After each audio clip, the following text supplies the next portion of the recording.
Olá, pessoal. Espero que esteja tudo bem com vocês. Infelizmente, a gente está hoje aqui, né, para dar uma atualizada sobre o cenário dos mercados globais com essa crise no leste europeu. Antes de mais nada, é importante a gente deixar aqui a nossa preocupação com as vítimas e com todas as pessoas que estão sendo afetadas, direta ou indiretamente, tanto o povo ucraniano quanto o povo russo, que não pode sequer manifestar a sua opinião contra essa guerra. E apesar de ser o nosso trabalho, a nossa função se preocupar com os investimentos, né, com o capital dos nossos clientes e o nosso, inclusive, a gente nunca pode deixar isso tomar frente ao que realmente está acontecendo. São famílias, são gerações e gerações de pessoas que ajudaram a construir não só o país, mas como toda a região, né, porque são países que nasceram em comum na época da União Soviética e até antes. Então, o que a gente preza muito é pela paz, pela tolerância e principalmente pela saída diplomática, né, pela saída através do diálogo e que todas essas pessoas encontrem conforto e que toda essa situação se regularize o mais rápido possível. Enquanto isso não acontece, a gente observa um risk-off, né, que é um cenário onde a maioria dos investidores, principalmente os grandes participantes de mercado internacional, correm para ativos de proteção e de alta liquidez. Então a gente vê nesse momento aqui na tela, deixa eu trocar aqui, a gente vê o ouro, aqui está um gráfico de 15 minutos do ouro, que vem numa escalada crescente, né, de alta. Hoje ele trabalhou lateral, né, então a gente vê que agora, depois das eu não lembro exatamente o horário aqui do Brasil, por causa do fuso horário, mas enfim. Na verdade, no final da nossa manhã, as preocupações com essa nova rodada de negociações que vai ocorrer com os ucranianos, com a delegação ucraniana, a delegação russa, as preocupações de que ela novamente não desse em nada, e a princípio os highlights aqui de notícias estão falando que realmente ainda não se chegou a nenhum acordo. Daqui a pouquinho comento um pouco mais sobre isso. Mas a gente vê o ouro fazendo uma nova escalada, e o que é importante, né, é a volatilidade, principalmente para o ouro, que é um ativo muito caro de se negociar, totalmente voltado para o público institucional. Ele vem mostrando fortes oscilações, então candles desse tamanho, né, oscilações dentro de um período de 15 minutos, uma expressividade gigantesca, acabam mostrando aí que a incerteza não é só no âmbito doméstico aqui no Brasil, mas obviamente que no âmbito mundial. Um dos ativos que mais vem mostrando força, né, na sua valorização são os contratos de petróleo, tanto Brent, que é a referência para Petrobras, né, é importante dizer aqui, quanto o WTI, que é o petróleo americano, que é mais negociado, né, e é um petróleo que a gente acompanha aqui na tela. Aqui está um gráfico também de períodos de 15 minutos, então cada candle desse aqui corresponde a 15 minutos. A gente vê que ele abriu num gap muito forte, acima dos $125, era inimaginável no curto prazo. Há um mês atrás era inimaginável essa cotação para o petróleo, e há algumas indicações técnicas de que realmente esse preço não é passageiro, infelizmente. A mesma coisa para o índice dólar. Então as commodities metálicas, energéticas e alimentícias, né, os grãos, elas estão se valorizando e o dólar vai junto, né, o dólar vai se valorizando junto. Então, nesse cenário aqui, a gente tem o índice DX, também no período de 15 minutos. O índice DX, para quem não conhece, ele é o dólar versus, né, uma cesta de moedas, onde o euro é a moeda mais pesada, né, na ponderação o euro é o mais importante, mas tem Nikkei japonês, a coroa sueca e o franco suíço, entre outras moedas, a libra esterlina, enfim. E nesse caso a gente vê que ele abriu também em gap, né, de sexta para hoje, na verdade ontem à noite, né, domingo, só que é um contrato futuro. Ele abre junto com a CME lá nos Estados Unidos no domingo à noite, horário aqui do Brasil. Ele abre em gap e fica trabalhando lateral, né, e, sem muito motivo para cair, mas também sem muito motivo para continuar essa escalada.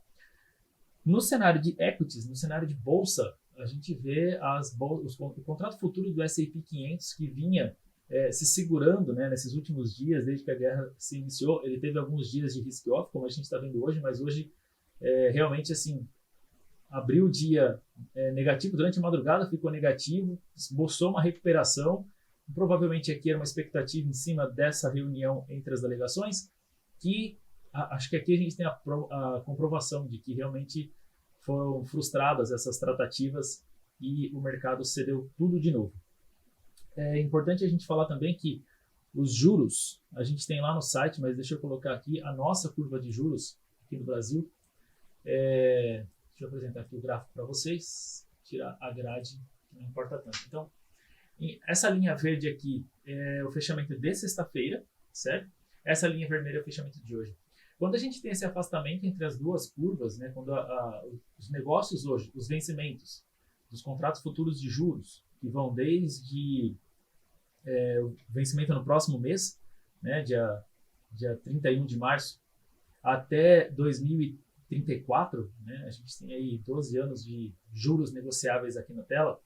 Acredito que o 2034 não tenha liquidez, acredito que são 10 anos na prática aqui que a gente tem bastante liquidez, que tem alguma liquidez na bolsa, na verdade, mais concentrado na ponta curta, que nós chamamos, né, que são os vencimentos mais próximos, até 1 ano, na ponta média, que são os vencimentos até 3 anos, e na ponta longa, que são os vencimentos até 10 anos. De 7 a 10 anos é considerada a ponta longa.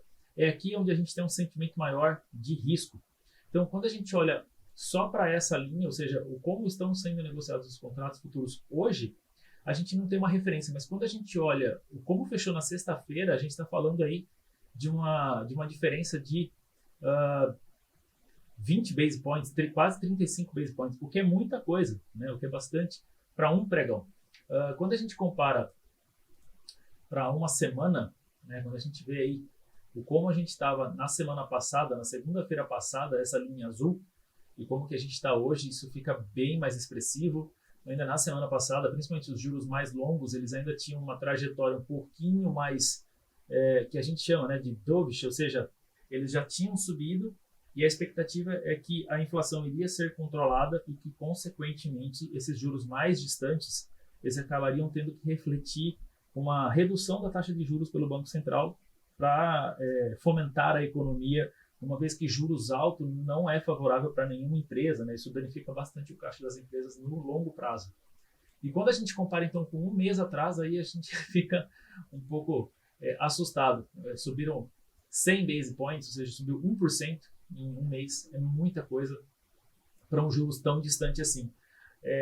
Uma curiosidade, é um juros muito caro, na verdade é um ativo muito caro de ser negociado, porque como a gente está operando, né, a gente está negociando nesse contrato um valor numa data futura, que a gente está falando aqui de 9 anos, com uma taxa de desconto de 12% ao ano, essa taxa de desconto ela tem uma influência no preço muito grande, porque ela vai acumular por 10 anos. Né? Aqui no caso do 2029, 2030, você está falando aí de 7, 8 anos. Então, ela tem um custo, né, muito alto de ser negociada. Inclusive, ela é menos líquida. Tá? E a gente vai falar um pouquinho mais disso também. Bom, o cenário ainda é incerto. O que eu estou falando aqui para os nossos clientes e para quem estiver assistindo a gente, não é novidade para ninguém. Eu acho que todas as casas de research, todos os bancos de investimento e corretoras estão olhando para o mesmo lugar. Então, hoje o que a gente observa é o comportamento do petróleo e principalmente do petróleo, porque o comportamento do petróleo vai ditar o ritmo da inflação em todos os países. É simplesmente a commodity mais utilizada no planeta. A Rússia não vai ter mais seu petróleo negociado no mercado internacional, ao que tudo indica. A última, seria, entre aspas, né, a bala de prata que os países desenvolvidos podem ter contra a economia russa em termos de sanções, de todas as sanções que já estão ocorrendo, né, seria a última, né, cancelar, ou melhor, deixar de comprar, deixar de consumir o contrato de petróleo produzido, né, explorado pela Rússia, e de gás natural. Então, se isso acontece, a gente vai ter uma guinada ainda mais alta, mais forte, né, de custos do petróleo. Algumas casas falam em $180 o barril. Não dá para cravar que é impossível, porque há um mês atrás seria impossível falar em WTI, né, o contrato de petróleo, negociando a $125. Então, assim, o que a gente tem hoje de informação e que a gente tenta passar aqui, a única coisa que traria os preços de volta para o cenário que a gente tinha é um cessar-fogo amistoso, um cenário de encerramento total dos bombardeios, encerramento total das agressões de ambas as partes. e que, ao que tudo indica, isso não vai acontecer. Eu tenho anotado aqui que a Rússia, ela cobra, né, para que ela simplesmente cesse os ataques, ela cobra que a Ucrânia pare de reagir e principalmente reconheça como território autônomo a região da Crimeia, que já era, né, considerada, já foi anexada em 2014 pela Rússia e era território ucraniano, e também a região de Donbass, onde ficam as duas regiões que a Rússia declarou reconhecer, né, como territórios independentes. Enfim, o que a gente percebe e que, a princípio, todos os analistas políticos vêm comentando é que o presidente Putin e o seu exército, e seus generais, eles não tinham imaginado que a reação, né, da Ucrânia seria tão pesada e que as pessoas iriam proteger tanto o seu país, enfim. O que a gente não viu em 2014 no caso da Crimeia. Então, no caso da Crimeia, foi simplesmente uma anexação muito rápida, né? A Rússia entrou no território, tomou o território e fim de papo. Desde então, território russo. O que a gente percebe aqui é que as pessoas estão, de fato, dando a vida, né? Os ucranianos estão se armando, os civis ucranianos estão recebendo armas do governo. Existe todo também um trabalho de ensino, de educação sobre armamento, sobre bombas, sobre coquetéis Molotov, enfim. E isso tem atrasado e dificultado bastante, né, o trabalho dos soldados russos, ainda bem, né? E por outro lado, a gente também percebe que tudo isso não estava nos planos dos generais, enfim, dos estrategistas do exército russo. Então, a gente vê muitos aviões sendo abatidos, a gente vê muitos tanques de guerra, os tanques de guerra sendo abandonados em terrenos onde eles não são muito bem, eles não andam muito bem, não se deslocam muito bem, acabam combustível e enfim. E uma outra consideração também é que muitos soldados russos entendem a proximidade cultural entre os dois países e entendem também a proximidade, inclusive de genealogia, né, entre os dois países, essa dependência familiar que estruturou a União Soviética, ela acaba também influenciando a decisão de muitos soldados que vêm desertando e simplesmente ficando na Ucrânia ou saindo para um dos países vizinhos, como a Polônia e a Romênia. Então, o que a gente tem hoje a gente mantém a nossa posição comprada e a nossa recomendação de compra de ouro. É um ativo que a gente acredita que ainda deva proteger um pouco mais, mas ele não é a nossa proteção contra a inflação. A gente, para se proteger contra a inflação, infelizmente no Brasil, a gente não tem contratos baratos, né, ou contratos que são de baixo valor nocional para serem negociados. Na B3 a gente até tem contrato de petróleo, que segue o contrato da CME, o contrato WTI. A gente tem um outro contrato, além do Gold 11, que é o ETF que nós recomendamos, a gente tem outros contratos de ouro, o ouro à vista, né? Que são os OZ, um que é considerado mais líquido da bolsa, é o OZ2D, são 10 gramas de ouro, ele está trabalhando hoje pela manhã na casa dos R$315 o grama de ouro, porém é um contrato mais caro e baixa liquidez, então a gente prefere ficar na recomendação do Gold 11, que é um ETF e que na cesta desse ETF também tem exposição em dólar, do que somente no no OZ2D, porque apesar dele ser cotado em real e ele anular o efeito câmbio, né, por outro lado, a gente percebe que ele é um contrato muito mais caro de ser negociado e com uma volatilidade maior, porque ele tem menos liquidez. Então, obviamente, que a gente opta por manter essa recomendação. Por enquanto, a gente não mexe nas nossas posições de bolsa. A gente está acompanhando muito de perto canais em ucraniano, canais em russo, para tentar pegar as notícias de primeira mão. Porém, o que a gente, do nosso tamanho e, enfim, como investidores, pessoas físicas, né, e esse é o nosso público no varejo, o que a gente comenta muito é que a gente sempre precisa esperar algo, porque somos todos reativos, né? Como não somos nós os participantes de mercado que deslocam o preço, que definem os preços, a gente precisa esperar que o mercado tome uma decisão, que o mercado tome um lado, mostre, né, essa relação entre os ativos para que a gente possa tomar uma decisão baseada naquilo que a gente tem de informação e naquilo que a gente está vendo nessas relações e nesses movimentos relacionais.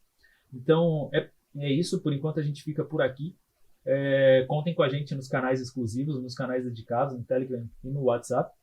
E qualquer novidade, qualquer mudança de rumo e qualquer nova informação, a gente volta e traz ela e traz também, né, as nossas estratégias e as nossas mudanças de rumo.